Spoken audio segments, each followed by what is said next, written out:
Hi there and welcome. These are your handover videos for your Sprite Quattro DD.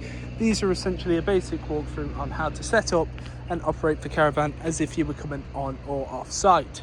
So starting off first, we have your black hitch head here with your black lever. You have to have the black lever up to be able to wind down the jockey wheel onto the tow. So what you would do is wind down the jockey wheel. This black handle would snap down, press up this red button and expose a green ring.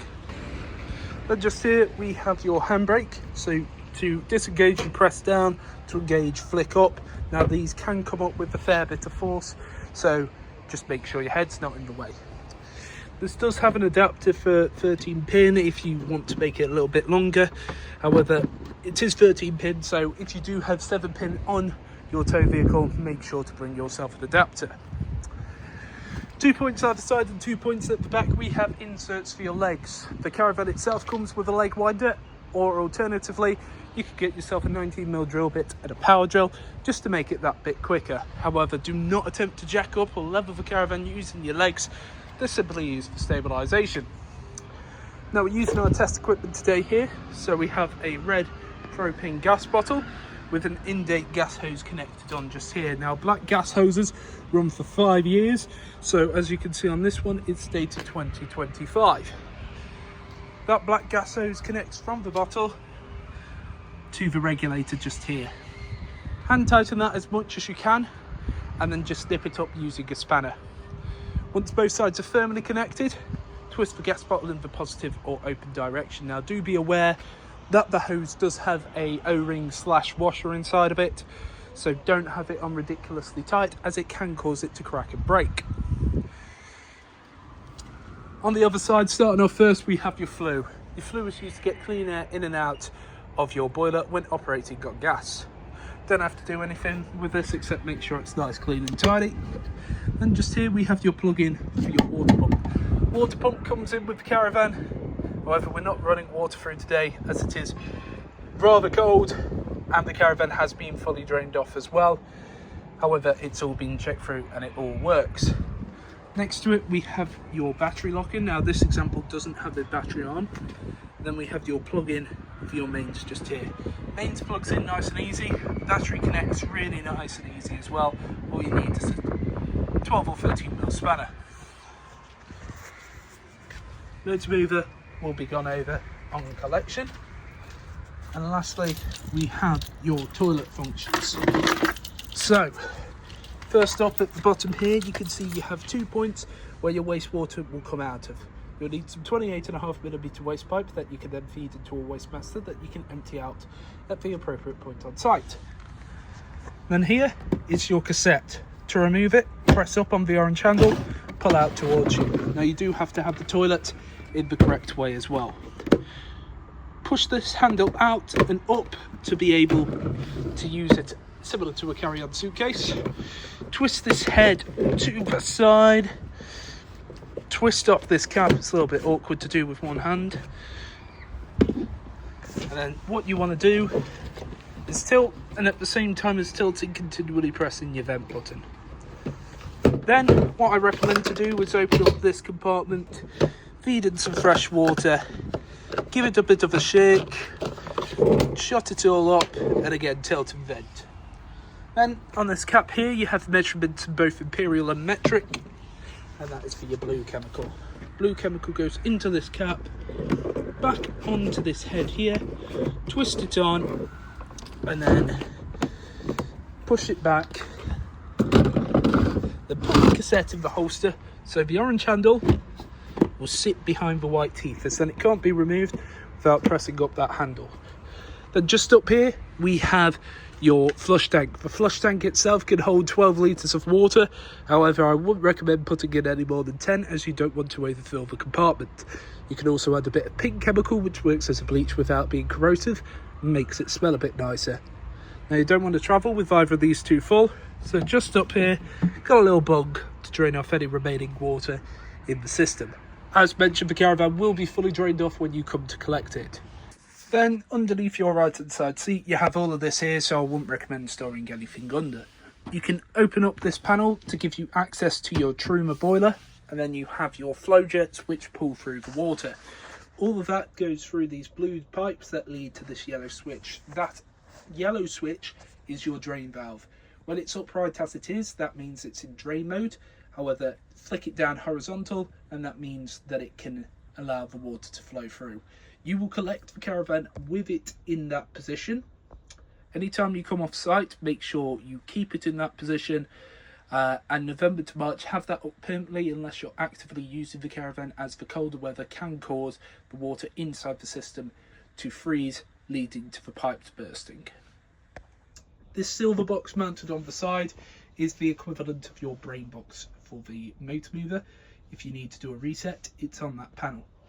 Then just here we have your battery charger. On the top we've got your trips, and we have your fuses.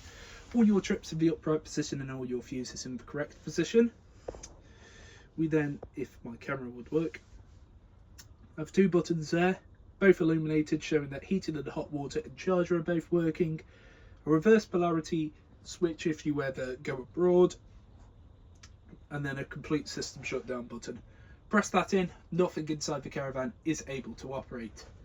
Now if you do need some more information on your trips and fuses, there's a little sticker here giving you some information.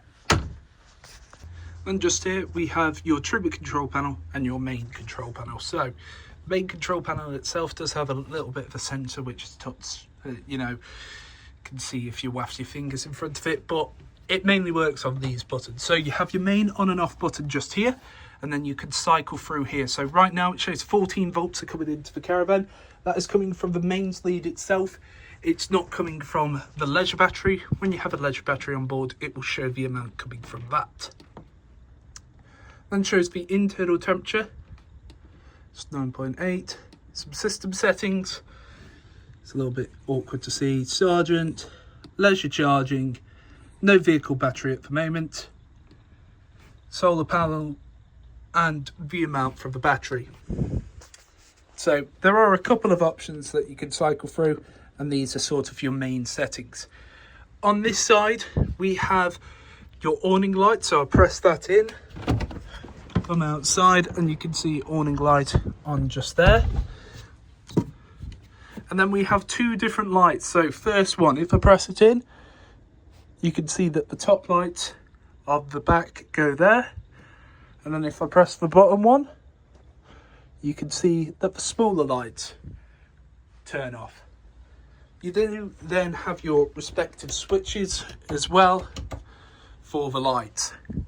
The main bit, you have your pump button here. So if I were to press that in, what I would do is I would have my water pump. Now the water pump itself connects in outside by just pressing in. To remove it, press in on the trigger and pull out. Then I have this plastic cap to go over the top of the acrow to ensure no nastiness gets in. And at the bottom we have your strainer. It's crucial that the strainer sits at the bottom of the barrel to allow the maximum potential of water to come through. Now I'd have that plugged in, I'd have my drain valves in the correct position, and then I'd press in the pump button and I'd open up my tap on both cold and hot. I'd let it run for about 30 seconds. It may be a case if you've not used the taps in a while, the system has pressurized itself, so you get a couple of coughs and splutters. But what you're after is a nice steady continuous stream. Now when you press the pump button, the water will be drawn from the acrow to the boiler itself. So allow about 2 to 3 minutes to have the water to come through, then open up the taps. So that's this interface just here.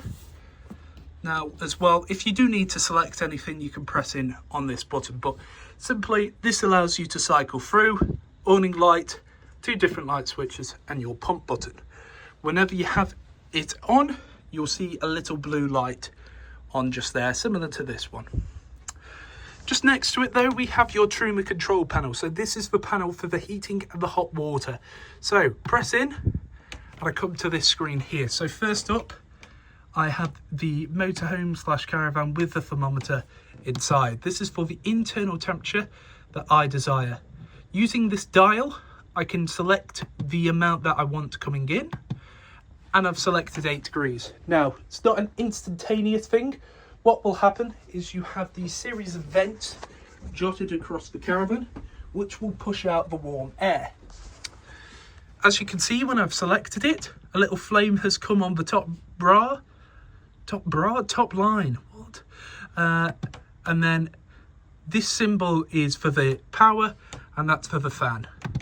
If I don't have the heating on, there's nothing on the top. So for now, let's just keep it on 8. Next, water temperature. So it's currently off. We can have eco, which will get the water temperature to around about 40 degrees. Hot, which will get it to about 60.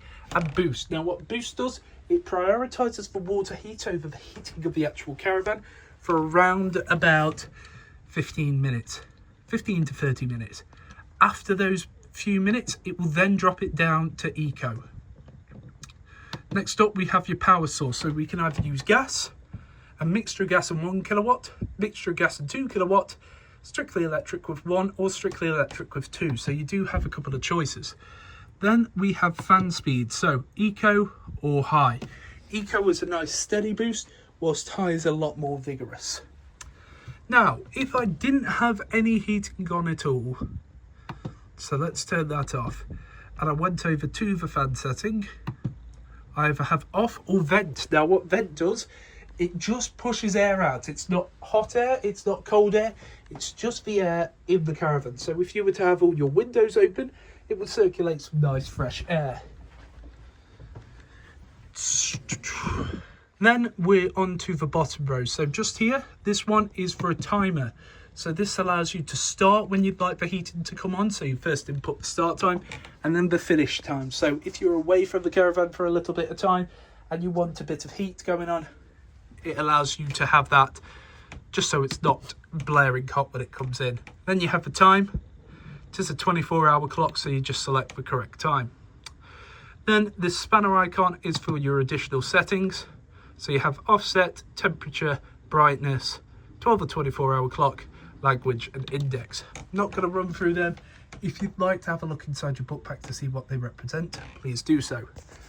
Now, same as this panel, they will both sort of fade to this green colour, just so it doesn't disturb you whilst you sleep. However, if you want this completely off, press and hold in on the dial. Off, turns itself off. So no more heating. Next, we have your toilet, which is bog simple. Lift up the lid, pressing the button, and you can hear that gentle whir. That would push around any water that's in the system. As it's drained off, there's no water. Then to remove your waste, press away on the handle, opens up the catch, pull it back towards you to shut it up. That will then allow you to remove the cassette. When the cassette is full, there'll be a red light on there telling you to empty. Then just here we have your hob, grill and oven. Now all of this operates on gas. All you have to do, press in the dial, twist it to the side, press in your igniter. Now it may be a case that these will light, then cut out, or they may take a while to light. That is just the gas making its way through the system. It's completely normal. So just reset it and it will be fine. Just redo it and it'll all operate. This is what it looks like when they're all lit.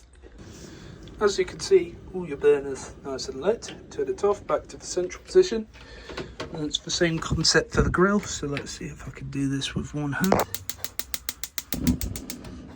As you can see, both sides nice and lit. Maybe a case one side will light up and then the other side. And lastly, we have your oven. So press in, twist to the side.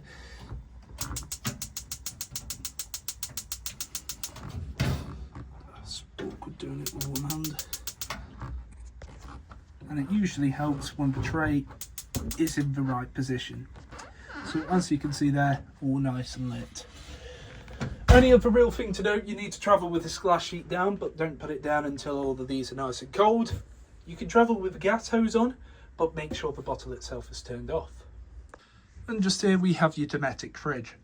So you turn on using this button just here, you press and hold in, it will flash up and go to its most recent memory, which in this case is gas. Now for gas, you may gradually hear it tick in, and then once it's finished ticking, that means it's then lit. We've had it set on gas, so it's already ticked through. So I have two buttons here to select the source. So I can either use that battery symbol, which is represents the 13 pin. It will not allow you to charge using the leisure battery, or mains. Now, unfortunately, it does have this auto bit here, but the fridge was not set by factory to be able to have that. All that would do would just switch it over to what the best source is. So I'll press this once, it will go over to mains. When I press it again, it will go over to battery, and you'll see it showing a hazard. It begins to flash up and beep. So we'll just keep it on mains. Then we have the amount of power coming in. So 1, 2, 3, 4 or 5. 5 being the most powerful, so it's going to chill it the quickest. Even on full capacity, it does take around 4 or 5 hours to fully chill. Then as well, with the fridge is on, this blue light. Turn the fridge off. No more blue light.